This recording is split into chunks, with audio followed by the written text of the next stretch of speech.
Alright, so in this video, I'm going to talk about the racing on the weekend, obviously, at Churchill Downs and Newmarket and Ascot as well on Friday. I think the highlight of the weekend for everyone was Bo Echo winning the 2000 Guineas. Obviously, with a young trainer like George Bowie and a 20-year-old jockey in Billy Loughnane. So it's such a feel-good moment seeing those videos of him celebrating. And then in the Kentucky Derby, Golden Tempo winning, which made Sherry DeVoe the first time a female trainers won the Kentucky Derby, which was very exciting, very cool. But we'll start off talking about Ascot on Friday night. We saw the Group 3 Sagaro Stakes, which is Gold Cup horses, and then the Commonwealth Cup trial, which is obviously horses going for that sprint at Ascot.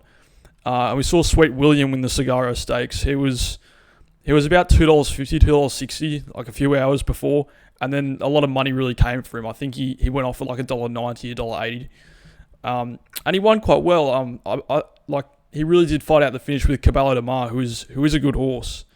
But yeah, it just goes to show that these stayers, they're so timeless. Obviously, Sweet William's a 7-year-old, and he really dug in deep to win, for his first run this preparation. So that was a good win by him, I thought. And then the Commonwealth Cup trial, the market was dominated by Brussels and what's the other horse?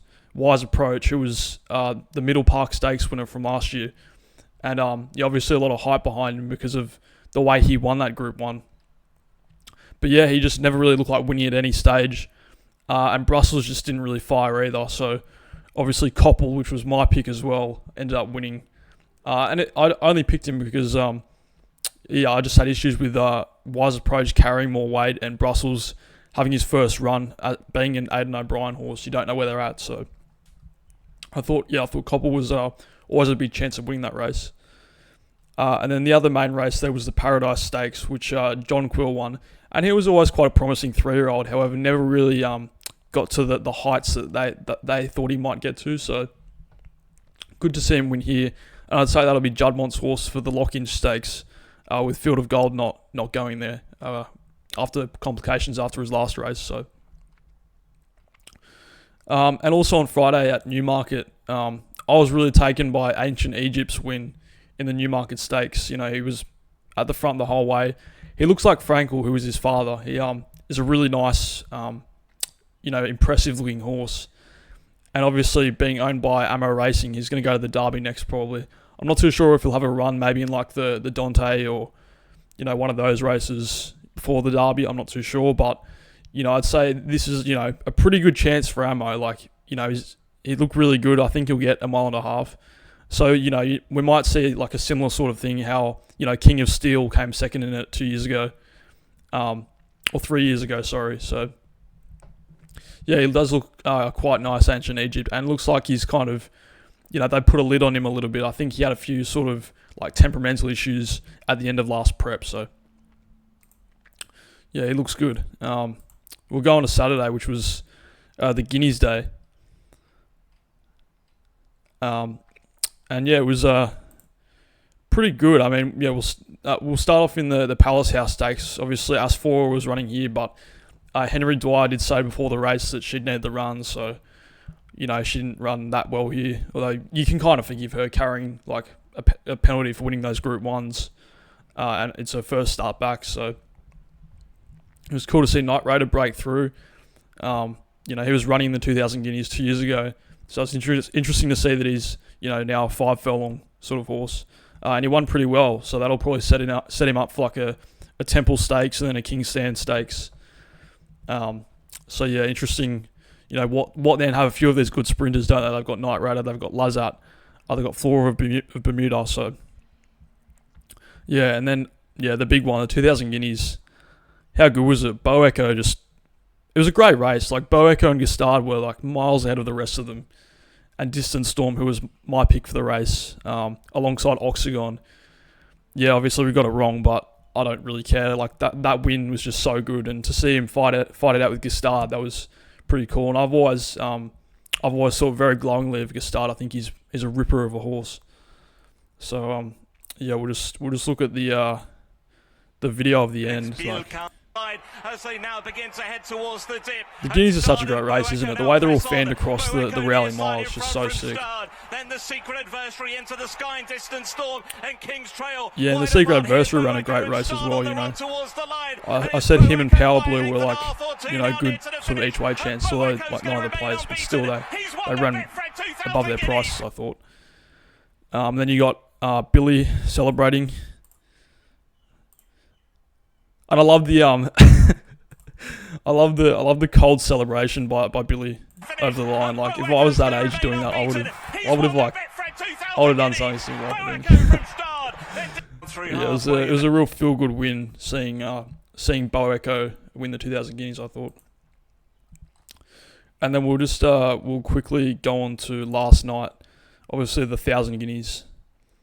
But there were some other interesting wins beforehand, starting off with Jennifer Jane in the Pretty Polly Stakes. It was just one of those races where Sylvester de Souza was left to his own devices and just won because that's what Sylvester does. He's very good on those front-running rides. And he pulled away with Jennifer Jane, who, you know, the furthest she'd ran before this was 7 furlongs. So, you know, to see her win here, like, you know, she won very well. I don't think she'll get a mile and a half. But this was just like perfectly suited for this horse, the way the race ended up. And obviously the track was very biased towards the on-speed horses. So yeah, she did look very good. And then in the Dahlia Stakes, we saw Falakea with Safi Osborne go off at 1,000,000 miles per hour. It literally looked like a 1,200 meter, like 6 furlong race. They were going that quick. I think one of the furlongs was like 10 seconds. To be fair, Falakea didn't like, she ran like fifth, like 4th or 5th, I think. So it's kind of impressive that she stayed on like that much. Even she just went so hard. And yeah, obviously Cathedral, like she was up on the pace as well, and she did amazingly to come second, I thought. And Jancy won the Irish horse, which was a big surprise. I don't think many people would have found her. And then in third was Servi, who missed the start completely, and she was just being chased the entire way by Ryan Moore. You know, he had to get her back into it, and you know, if she was a bit closer, she probably would have won, but just throwing the start just put her at a massive disadvantage. And then, yeah, the 1000 Guineas, True Love wins. I mean, I feel like I could have seen that one, but just when Ryan Moore doesn't, when Ryan Moore picks one, and then you see Wayne Lorden jocked up on the other one, you just kind of suspect that the other one's not going to be as good. But, you know, True Love's was a dual Group 1 winner coming here today, or last night. And, yeah, she won very well and had that run under her belt too, which, you know, Precise didn't. So, and also with Precise as well, she was getting hammered in the market as well. Like, I think there was a lot of money coming in for her before the off. So, yeah, True Love, you know, it's what Ballydor do. They win these classics. And then Evolutionist ran second. She was, I don't think they were like certain on whether she was going until a few days before. And, you know, she ran an absolute blinder, obviously coming off that Group 3 win in France. And then Venetian Lace, I thought she was, you know, a good sort of long shot for this. You know, she came second in the Phillies Mile and was going off at 33-1. So, yeah, she outran her odds massively. And I'll just have a look at some of the other like notable runs in there. I think obviously Precise was in a different group on the race course and just never really came into it. My Highness was, the two that I was on, My Highness and Venetian Sun, both ran pretty average. I mean, Venetian Sun looked like she was thereabouts, but obviously the mile really stung her. I think she's more of a sprinter. But yeah, very good racing at Newmarket. It's when I lived in England, it was one of the tracks I didn't get to, unfortunately, but I went to a lot of others, so I'm kind of okay with it. Yeah, True Love, she's very good. Now 3 Group 1s, and she's only just turned 3 years old, so very exciting horse, True Love. And now that, yeah, we'll talk about Churchill Downs as well quickly. We'll go back to Friday night. So yeah, my punting in England this weekend was like down a little bit, I'd say, because I had Coppell and Sweet William, but I had less on them because they were both having their first run. But yeah, we'll continue to Churchill Downs. She's So Spicy, the hot favourite in the first race, got rolled. Never looked like winning at any stage. Just typical American racing. And then in the Ali Sheba Stakes, we saw Beza, who should have won the race. Like, apparently there was something happening with the barrier attendant, like held him there while the gates open or something. And there was some clip of the jockey, I think it was Junior Alvarado, having a meltdown at the barrier attendant, whatever. But yeah, I think Beza should have probably won that race.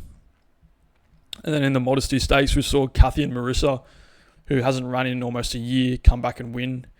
She won very well too. She was very wide and came flying home. I was on Whiskey Decision in that race, and she just didn't really fire. And then you can see in the results there, Jazora, who was that French-trained horse that won the Breeders' Cup Fillies and Mares Turf. She came second as well, so there's probably room for improvement from her. And she was also carrying a penalty in that race, so yeah, pretty interesting. We'll go to the Derby, or the day of the Derby, talk through some of the runs, because I did abysmally on the punt on that Friday night. But it was much better on Saturday. I removed all my dirt bets except for the Derby, and we did pretty well. In the Oaks, obviously always a runner wins with Jose Ortiz. Counting Stars, who was my one for that race, ran very well. It's alright, the Oaks. I mean, it's like the, sort of, in terms of excitement, it's, the calm before the storm, I reckon. So, yeah, we'll go to the Derby day, which I don't know why fucking Racing Post do this. They like, because of the times, they like move it around between the days, so it looks like it's all on the one day, but it's not. But we'll continue. So this was my first winner in the Distaff Turf Mile Classic Q with John Velasquez.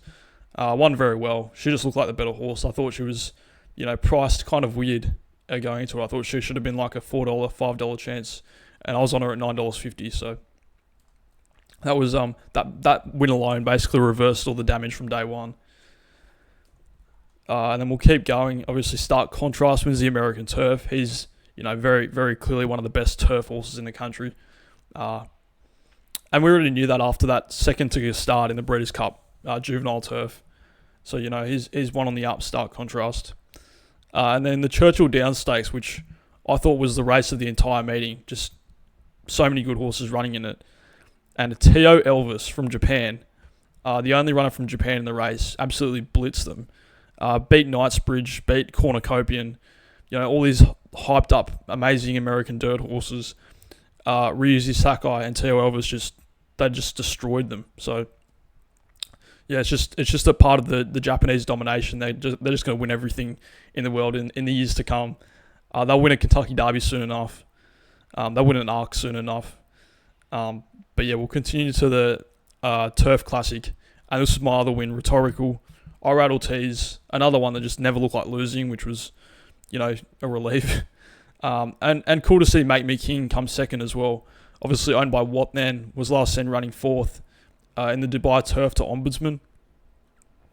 So yeah, it's cool that they brought him out to America for this race. I think they must think that 1,800 metres is distance, and there's not many Group 1s in the world over that distance. So, good to see them making the most of it.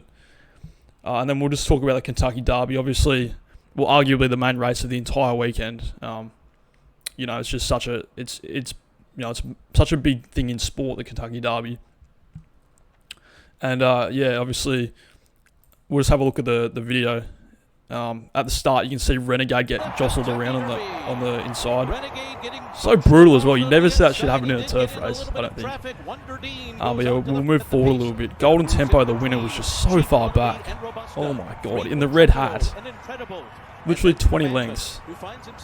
And then you can see 6 Speed, the Dubai horse, just ripping it up the front. He was never gonna keep that up. It's just so far back. And this done on Bourbon as well, the Japanese horse. What a good horse he is. Like, he's gonna be a real problem in these Saudi Cups and Dubai World Cups going forward. He ran an amazing race, being up on the speed. I was so happy, he just wasn't good enough, was he? And then obviously just Renegade and Golden Tempo flying home. It was cool to see Obviously, Jose Ortiz was on Golden Tempo, and Irad Ortiz's brother was on Renegade. So it was cool to see them like have their little like moment, and this photo as well. Like, fuck, what a photo that is. That's so sick. That's like literally one of the best racing photos I've seen, especially if you know that they're brothers. I love looking at these sorts of like cold, these sorts of photos, you know. So yeah, it was a good weekend of racing all round. But yeah, that Bo Echo in the 2000 Guineas was the highlight for me, I'd say. But if you like this sort of content, just like and subscribe, follow me on Twitter, and I'll see you later.